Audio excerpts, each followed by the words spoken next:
Então, hoje nós vamos conversar um pouco sobre alguns subsídios anatômicos por exame neurológico do membro superior. Basicamente, esse vai ser o nosso roteiro de hoje, um roteiro bastante simples. Bom, plexo braquial, vocês devem lembrar muito bem, ele vai emergir do espaço interescalênico. Então, é esse espaço aqui, ó, que a gente tem entre o esternocleidomastóide e aqui os escalenos, né? Nessa parte aqui que a gente vai encontrar o plexo braquial. Então, a gente vai encontrar justamente nesse ponto aqui, ó, superiormente à clavícula e posteriormente ao esternocleidomastóide. Então, nesse ângulo aqui é que a gente vai encontrar o plexo braquial. Uma coisa é na peça, outra coisa é no vivo, né? E aí o colega nessa foto aí está fazendo, é um anestesista que vai fazer um bloqueio de plexo braquial justamente com o objetivo de alguma intervenção no membro superior daquele lado. Bom, vocês sabem muito bem, e a gente vai passar um pouco mais rápido aqui, né, porque é apenas uma revisão, que o plexo braquial ele é formado pelos ramos ventrais de C5, C6, C7, C8 e T1. Né? C5, C6, C7, C8 e T1. Essa é a configuração normal do plexo braquial, que pode eventualmente ser pré-fixado, quando ele tem uma contribuição importante de C4 e uma contribuição muito pequena ou inexistente de T1, ou ele pode ser pós-fixado, quando a contribuição de C5 é pequena ou inexistente e a contribuição de T2 é mais importante. Mas o normal é mesmo de C5, C6, C7, C8 e T1, partir a formação do plexo braquial. Vocês devem lembrar que o plexo braquial é formado dessa forma. Então, C5 e C6 se juntam para formar o tronco superior. C7 sozinho forma o tronco médio e C8 e T1 formam o tronco inferior. A partir daí, cada um desses troncos vai ter uma divisão anterior e uma divisão posterior. Então, aqui, tronco superior, divisão anterior, divisão posterior, tronco médio, divisão anterior, divisão posterior, e tronco inferior, divisão anterior, divisão posterior. E aí, essas divisões vão formar fascículos. Então, vemos aqui que o fascículo lateral ele é formado pela divisão anterior do tronco superior, que está aqui, e pela divisão anterior do tronco médio, que está aqui, formando o fascículo lateral. O fascículo medial ele corresponde à divisão anterior do tronco inferior, se continuando aqui mais para baixo. E o fascículo posterior ele é formado pela união das três divisões posteriores, né, do tronco superior, do tronco médio e do tronco inferior. Bom, isso daí vocês devem lembrar bem, né, e vocês também devem lembrar que a referência desses três fascículos, lateral, medial e posterior, diz respeito à posição deles em relação aos vasos axilares. Então aqui a gente está dentro da axila, né, só para a gente localizar isso bem. Aqui é a região cervical, aqui a gente tem a primeira costela, então entrou na borda, passou pela borda superior da primeira costela, a gente já entra no ápice da axila, então essas estruturas aqui, elas já estão localizadas dentro da axila. Bom, quando a gente fala de ramos do plexo braquial, a gente pode didaticamente dividir em dos ramos ventrais, que saem nesse nível aqui, ramos dos troncos, que vão sair nesse nível aqui, a nível da divisão não sai nada, ramos dos fascículos aqui nesse nível e os ramos terminais, que vão ser os nervos mais importantes aí para o membro superior. Então, passando também ainda muito rapidamente, saindo dos ramos ventrais, a gente tem basicamente o escapular dorsal, que está aqui, né, sai de C5, e o torácico longo, que sai de C5, C6 e C7. Nós podemos vê-lo aqui atrás, tá certo? Ramos dos troncos. Nós temos aqui, saindo do tronco superior, o nervo para o subclávio, que está aqui, né? Acho que é desnecessário dizer para onde ele vai. E aqui o nervo supraescapular. Uma coisa que a gente já tem que começar a prestar atenção é a composição das fibras, pelo menos dos nervos mais importantes, pelo menos dos nervos principais. Então, em termos de troncos, é basicamente isso que temos. Nas divisões não temos nada saindo, nenhum ramo. E agora vamos para os nervos que são ramos, são originados nos fascículos, em nível dos fascículos. Então, do fascículo lateral, que está aqui, a gente tem basicamente o nervo peitoral lateral, que está saindo nesse ponto aqui. E aqui a alça peitoral, que vocês devem lembrar. Fascículo medial, a gente já tem uma variabilidade maior. A gente tem o peitoral medial, que sai daqui, e aqui, ambos formando aquela alça peitoral. E aqui, os nervos cutâneo medial do braço e cutâneo medial do antebraço. É isso que vai sair daqui do fascículo medial. Fascículo posterior, a gente vai ter o nervo subescapular superior, o nervo subescapular inferior aqui embaixo e no meio o nervo tóraco-dorsal. Okay? Do fascículo lateral, a gente vai ter o nervo músculo cutâneo e a raiz lateral do nervo mediano. Do fascículo medial, que está aqui embaixo, a gente vai ter também dois ramos terminais. Um é o nervo ulnar, que sai aqui, outro é a raiz medial do nervo mediano que está aqui. Então, o nervo mediano ele tem uma prerrogativa interessante, né? Dentro daquele conceito de plexo, que é, digamos assim, muito a grosso modo, e com uma linguagem muito simplificada, dizer que é uma oportunidade que a gente tem de troca de fibras, né? Emaranhado de fibras, a gente tem aqui, no nervo mediano, a prerrogativa de ter fibras oriundas basicamente de todos os níveis que formam o plexo braquial. É o que temos aqui, tá certo?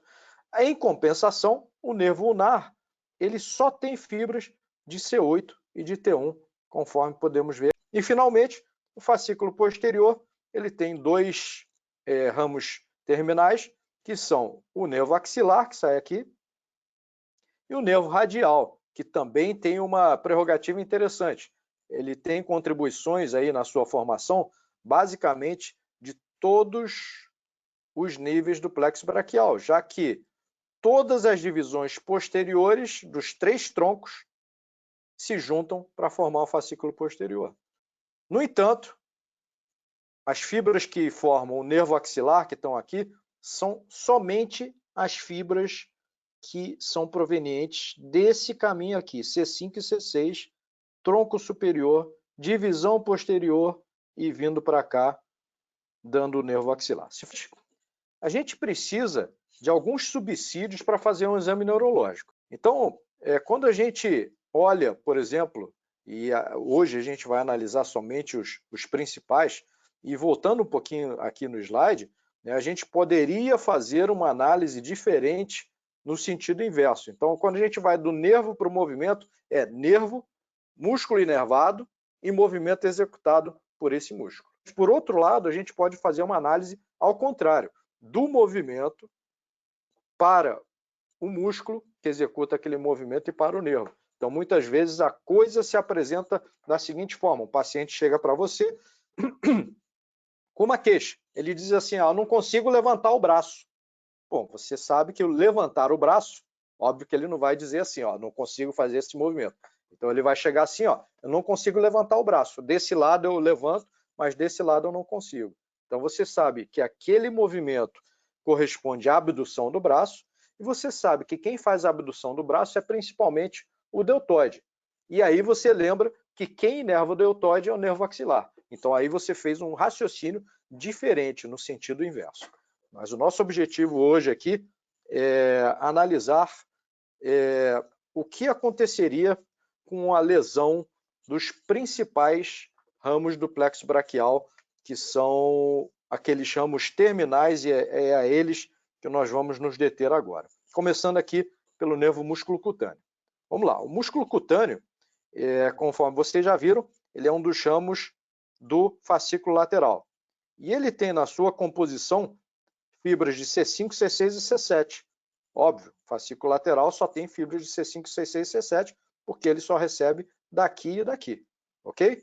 Então, o músculo cutâneo, ele vai perfurar o coraco braquial e vai ser o responsável, do ponto de vista motor, pela inervação da loja anterior do braço, né? Mas vocês devem lembrar que depois de emitir os ramos motores, ele se continua aqui e depois aqui ele se continua como nervo cutâneo lateral do antebraço, inervando então essa região aqui do antebraço. Então as estruturas que ele inerva são os músculos da loja anterior do braço, né, que são o coracobraquial, o bíceps braquial e o braquial, e a pele e o subcutâneo da face lateral do antebraço. Então, do ponto de vista funcional, o que ele vai fazer aqui é a flexão do antebraço e ele vai também interferir na sensibilidade da face lateral do antebraço, como podemos ver aqui.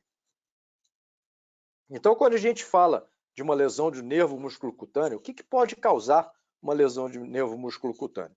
Primeiro, lesões diretas aqui na face anterior do braço. Mas vamos lembrar que, quando a gente analisa aquelas lesões do plexo braquial, aquelas lesões que às vezes são ditas proximais, mas esse termo talvez não seja o mais adequado, seriam lesões altas ou lesões mais craniais do plexo braquial, a gente vai ter uma repercussão na inervação por meio do músculo cutâneo. Bom, quando a gente passa para o nervo mediano, né, que é um nervo importante, dessa forma, o nervo mediano ele tem uma representação, digamos assim, muito ampla de vários níveis que formam o plexo braquial. Nós podemos ver aqui, né, o nervo mediano, e toda a distribuição do nervo mediano, principalmente, a gente deve lembrar que o nervo mediano não tem nenhuma contribuição aqui em nível do braço, nem axila, obviamente, mas daqui para baixo, né, na loja anterior do braço e na parte, digamos assim, tenar da mão. Aqui, um mecanismo de lesão comum do nervo mediano seria uma fratura supracondiliana do úmero. Seria uma fratura do úmero logo acima aqui do côndilo do úmero, né? Aqui temos os epicôndilos e aqui essa região seria denominada de côndilo do úmero. Então, se nós seguirmos aqui, ó, temos o nervo mediano aqui, junto com a artéria braquial, né? E nesse ponto aqui, as duas estruturas elas estão muito próximas de uma estrutura óssea, né? Que seria o terço distal da diáfise do úmero nessa região aqui. Então, fraturas dessa região, que a gente chama de fraturas supracondilianas do úmero, têm o potencial de causar lesão do nervo mediano. E que estruturas o nervo mediano vai ser capaz de inervar? Na loja anterior do antebraço tem 8 músculos, quase todos, à exceção de um músculo e metade de um outro músculo, são inervados pelo mediano. Tá? Quais são as exceções? É o flexor ulnar do carpo e a metade medial do flexor profundo dos dedos. Esse 1,5, digamos assim, pertence então ao nervo ulnar. O resto é da loja anterior do antebraço, é a do nervo mediano. E a loja anterior do antebraço basicamente vai servir para quê? É uma loja que faz flexão do punho, flexão dos dedos e pronação. Temos os dois pronadores ali, tá certo? E quando eu digo inervados pelo nervo mediano, é direto ou indiretamente. Assim, do ponto de vista de raciocínio clínico, não interessa muito se é pelo nervo mediano diretamente ou se é pelo seu ramo interósseo anterior, que, do ponto de vista de raciocínio clínico e de exame neurológico, a gente considera como nervo mediano da mesma forma, ok? Além disso, a gente pega 5 músculos intrínsecos na metade tenar da mão.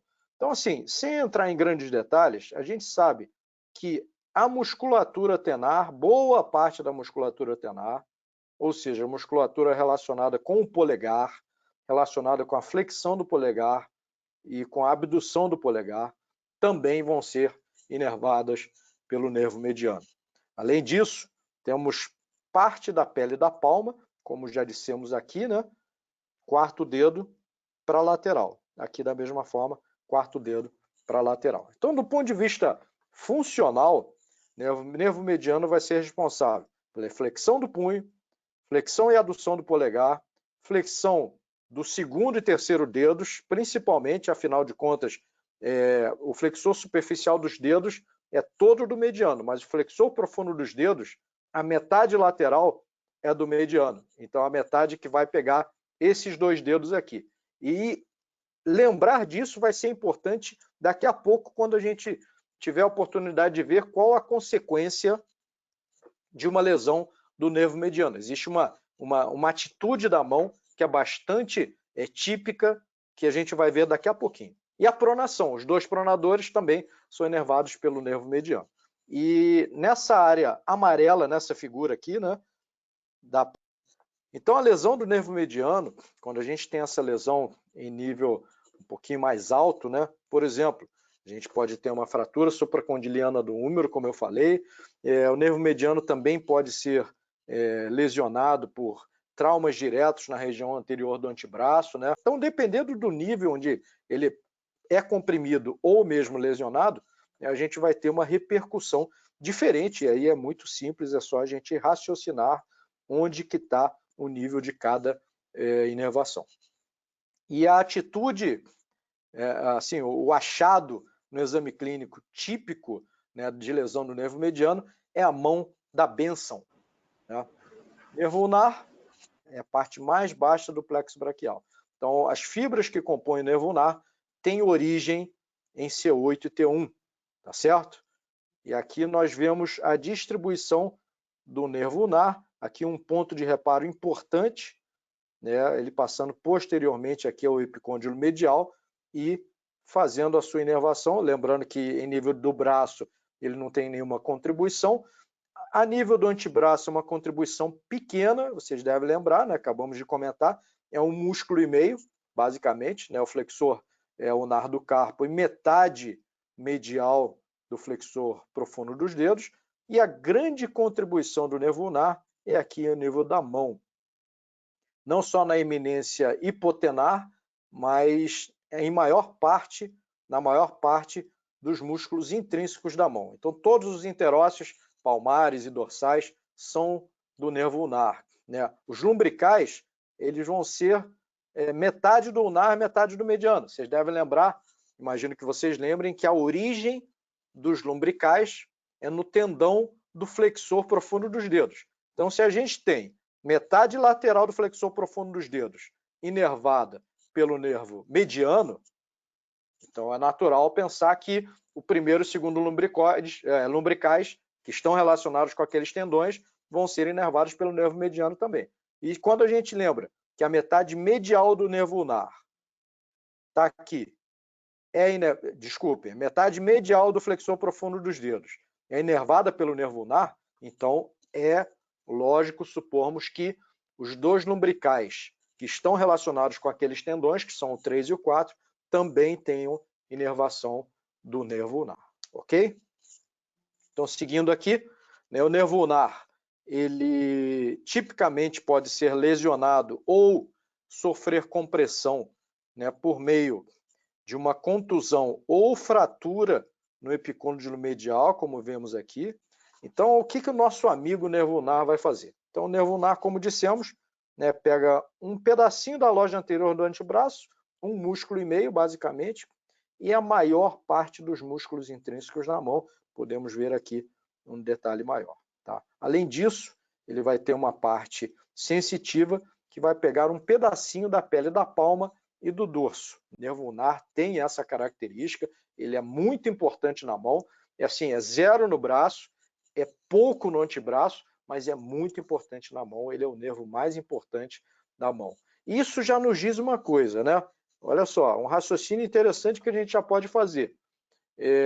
O nervo ulnar, ele é formado por fibras da parte mais baixa do plexo braquial. Eu também afirmo que o nervo ulnar, ele é muito importante na mão. Então, eu posso dizer que essas fibras da parte mais baixa do plexo braquial, elas são predominantes na inervação motora da mão. Então, a consequência disso daqui é a parte funcional, parte da flexão do punho, tem o flexor ulnar do carpo, que é a do ulnar, mas tem o flexor radial do carpo, que é a do mediano. Então, a flexão do punho ela não é abolida, mas ela é prejudicada. Flexão dos dedos 4 e 5, são esses dois aqui, tá? Que tem a ver com a inervação da parte medial, da metade medial do flexor profundo dos dedos, tá? E o movimento dos dedos, né? E a lesão do nervo ulnar, vamos prestar atenção nessa figura aqui. Então, como é que a gente pode lesionar o nervo ulnar? Uma contusão ou uma fratura a nível de epicôndilo medial, e também podemos ter lesões distais. Distal também não é um bom termo, eu preferiria caudal ou inferior, né? Distal diz respeito mais a membro, mas às vezes vocês vão ler isso. Essas lesões inferiores do plexo braquial, elas praticamente vão ser, em grande parte, né, lesões que vão pegar musculatura intrínseca da mão, né? Acabamos de dizer isso. E o característico, se vocês prestarem atenção nessa mão aqui, é uma mão com muita atrofia na palma, né? Toda essa musculatura, imagina, a eminência hipotenar, né? A eminência tenar, a maior parte é do mediano, mas tem um ou outro que são do ulnar também, mas todos os interósseos e metade dos lumbricais são do ulnar. Então, a característica da lesão do nervo ulnar é uma mão com uma palma bastante atrofiada e os movimentos dos dedos muito prejudicados. Afinal de contas, os interósseos eles são responsáveis pelos movimentos de abdução e adução dos dedos. A gente vai ter 2 dedos que não vão conseguir fletir adequadamente por conta do flexor profundo dos dedos, né? E até tem alguns semiologistas que questionam, mas por que isso é mão em garra? Né? É um termo que acabou ficando, digamos assim, consagrado na literatura, mas não é necessariamente uma garra, é uma mão bastante atrofiada que a gente encontra na lesão do nervo ulnar. Indo para o nervo axilar, que é o outro dos chamos terminais aqui, né, do plexo braquial, ele dá essa volta, né, ele tem esse trajeto transverso, dando uma volta e se posicionando posteriormente ao colo cirúrgico do húmero e aí inervando os 2 músculos para onde ele tem destino, que é o deltoide e aqui o redondo menor.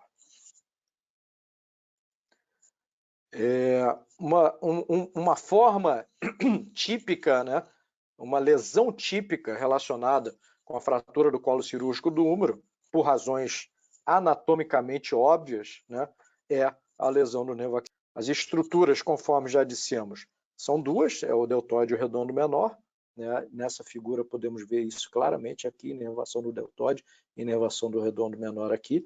Além disso, é um detalhe, né, mas é interessante lembrar que ele emite um ramo sensitivo que está aqui, né, que é o nervo cutâneo lateral superior do braço. Então, a pele dessa região aqui, da parte superior lateral do braço, também é inervada pelo nervo axilar. Então, a lesão do nervo axilar, ela tipicamente pode ser causada pela fratura do colo cirúrgico do húmero, isso daí é questão de prova aí de residência, prova de SUSEMI, né? A fratura do colo cirúrgico do húmero, em princípio é igual, não necessariamente, mas se for causar alguma lesão, é a lesão do nervo axilar, você pode cravar ali aquela resposta sem medo de errar. No entanto, a gente pode ter acometimento das estruturas inervadas pelo nervo axilar por meio de lesões craniais do plexo braquial. Então, quando a gente tem uma lesão mais alta do plexo braquial, já vimos, né, que o axilar é formado por C5 e C6, a gente vai ter repercussão, sim, nas estruturas inervadas pelo nervo axilar. E a principal característica é a incapacidade de abdução do braço, como já dissemos anteriormente. E, finalmente, desses ramos principais aqui, né, os ramos terminais do plexo braquial, vamos ao radial. Aqui a distribuição dele pela loja posterior do braço e aqui a distribuição dele pela loja posterior do antebraço.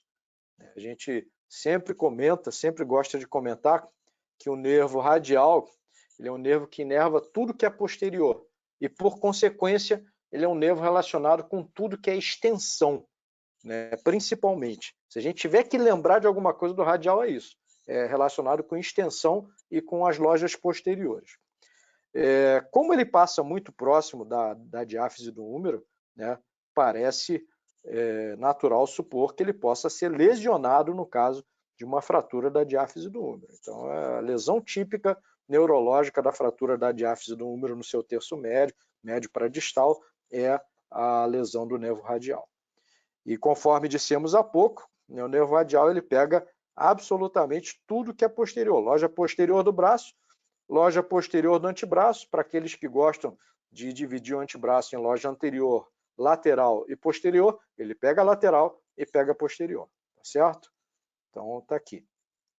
Além disso, ele vai pegar também, do ponto de vista sensitivo, a pele da região posterior e inferior lateral do braço, né, por meio do cutâneo posterior do braço e do cutâneo inferior lateral do braço, tá certo?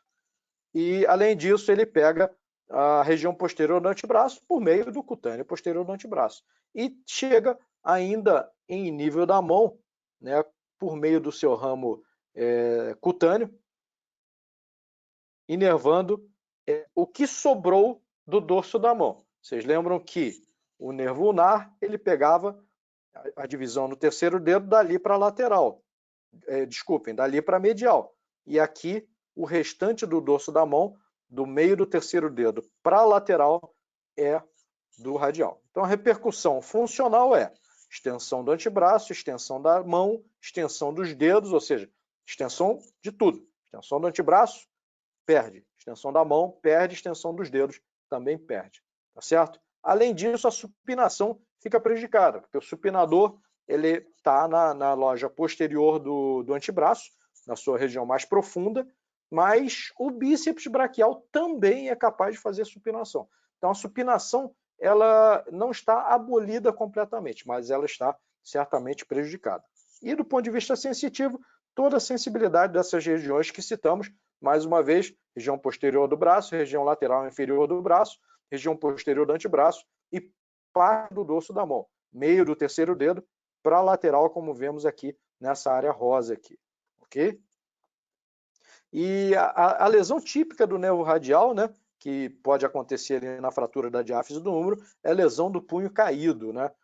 Lembrando mais uma vez, tudo que é extensão vai estar prejudicado. Então, a extensão do antebraço vai estar prejudicada, a extensão do punho vai estar prejudicada e a extensão dos dedos vai estar prejudicada. Então, se você pedir para o paciente colocar as mãos nesse sentido aqui, ó, né, o lado que tem lesão no nervo radial, se houver, vai estar prejudicado dessa. Então, um resuminho bastante interessante aqui, né, bem bacana, a inervação sensitiva do membro superior. Aqui uma visão anterior, aqui uma visão posterior. Então, lateral do braço, tem dois. Lateral superior é do nervo axilar, lateral inferior é do nervo radial.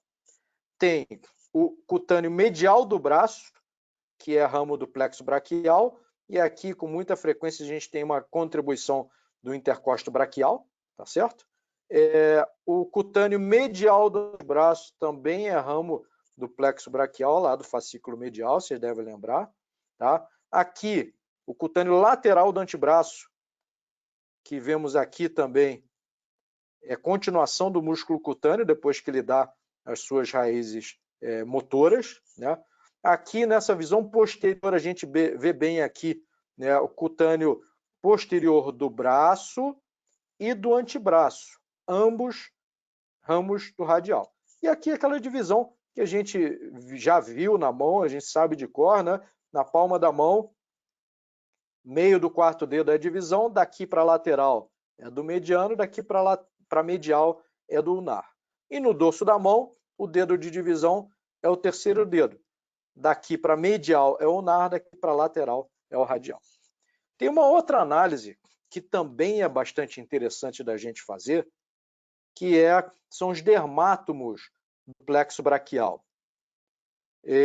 Quando a gente tem uma lesão em nível, por exemplo, do plexo braquial, tá certo? A gente tem, independente do nervo, como vimos até agora, que vai fazer a inervação de uma determinada região, a gente tem a projeção desses dermátomos na inervação sensitiva do membro superior. Então, dermátomo de C5, por exemplo, ele pega essa área amarela aqui, ó. De C6, ele pega essa área daqui, mais, digamos assim, da borda lateral, né, do braço, do antebraço. A gente com uma projeçãozinha aqui na visão posterior, né? C7, ele praticamente do ponto de vista anterior, é visto aqui, mas ele tem uma contribuição bastante grande, esse dermátomo de C7, nessa visão posterior aqui.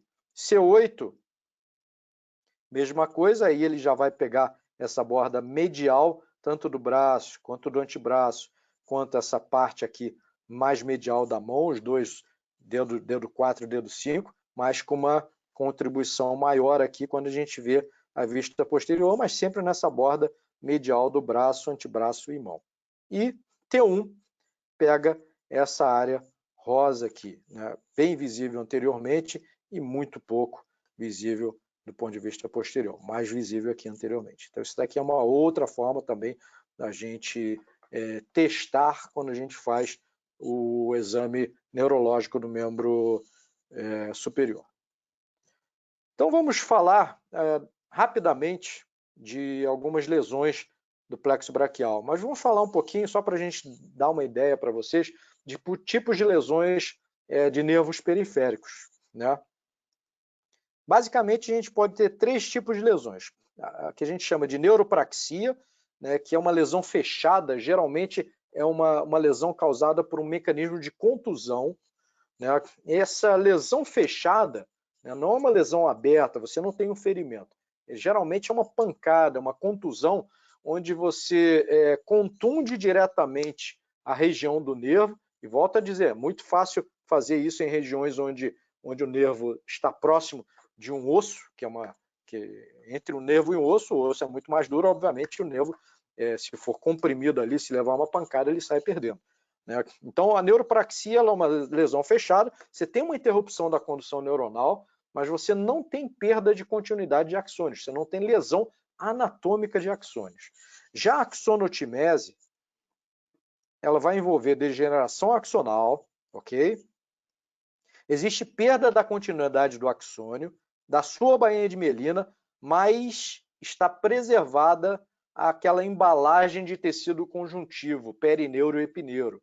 Isso daí permite que, embora demore mais do que a recuperação do que na neuropraxia, aqui permite que haja uma recuperação, embora mais lenta.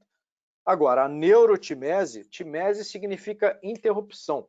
Então, a neurotimese, você tem uma lesão completa do nervo, seja por contusão, seja por tração, ou seja por ferimento, por laceração. Aqui, obviamente, o prognóstico é muito reservado. Então, aqui, ilustrativamente, é o que eu acabei de falar, né? Isso daqui é o normal, então temos o axônio aqui, e temos a bainha de mielina, logo aqui, né, a bainha de mielina, e os envoltórios de tecido conjuntivo. Na neuropraxia, você apenas deixa de ter interrupção da condução, mas o axônio ele é preservado, né, anatomicamente, assim como os envoltórios de tecido conjuntivo. Na axoniotimese, você tem a interrupção do axônio, mas o tecido conjuntivo em volta ele está preservado. Então, existe a possibilidade de recuperação aqui, embora demore mais, né, e o prognóstico seja pior do que na neuropraxia. E na neurotimese você tem, infelizmente, você tem a interrupção anatômica daquele nervo. Então, as lesões do plexo braquial, didaticamente, elas podem ser divididas em lesões diretas, em lesões proximais e lesões distais. Bom, a lesão completa, ela com muita frequência está associada a trauma obstétrico, tá certo? Onde você tem uma tração dessa região aqui, a região lateral, cervical lateral, e uma tração do plexo braquial, ou seja, você traciona a cabeça, mas o ombro do bebê está preso aqui ainda. Então, é óbvio que nas lesões completas do plexo braquial, você vai ter a paralisia daquele membro superior inteiro. Então, o bebê aqui, ele estaria com os 2 bracinhos para cima, mas esse daqui, ele não consegue mexer. As lesões proximais, mas volta a repercussão de uma lesão alta do plexo braquial vai ser por aqui, músculo cutâneo, axilar e supraescapular. Então, basicamente, a gente vai pegar deltoide, que é do axilar, braquial e bíceps braquial, que é do músculo cutâneo, supraespinhal e infraespinhal, que é do supraescapular, mas lembrem que pode haver comprometimento de algumas fibras do nervo mediano por aqui e também do nervo radial que vem por aqui. Então, por exemplo, o que vai inervar o bráquio radial também vai estar comprometido. Tá? Essas lesões mais proximais do plexo, ou altas, eu prefiro dizer, do plexo braquial, né, também geralmente são formadas, são produzidas por mecanismo de lesão obstétrica ou algumas vezes uma queda, onde você tenha uma flexão lateral forçada da cabeça e do pescoço em relação ao ombro. Então, nessa região, estirando essas fibras, é uma lesão realmente por tração, tá certo? Então, aqui a atitude típica, né, que a gente vai descrever daqui a pouco aqui também. Vamos seguir adiante.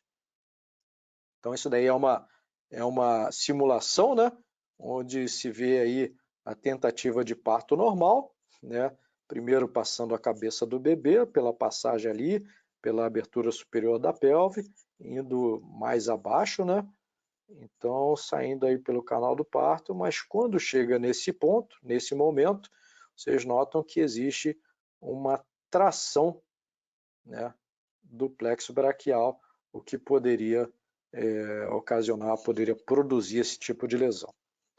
Bom, essa síndrome de Erbe-Duchenne, ela pode ter algumas características. Então, síndrome de Claude-Bernard-Horner, não sei se vocês já ouviram falar, né? Você tem ptose palpebral, você tem miose daquele lado, isso daí por causa do comprometimento das fibras simpáticas, né? As fibras simpáticas que utilizam a parte proximal do plexo braquial, no caso, para subir, né? Para ir para cima por meio do gânglio estrelado, vocês devem lembrar disso, né? E fazer a inervação simpática de estruturas da cabeça e do pescoço.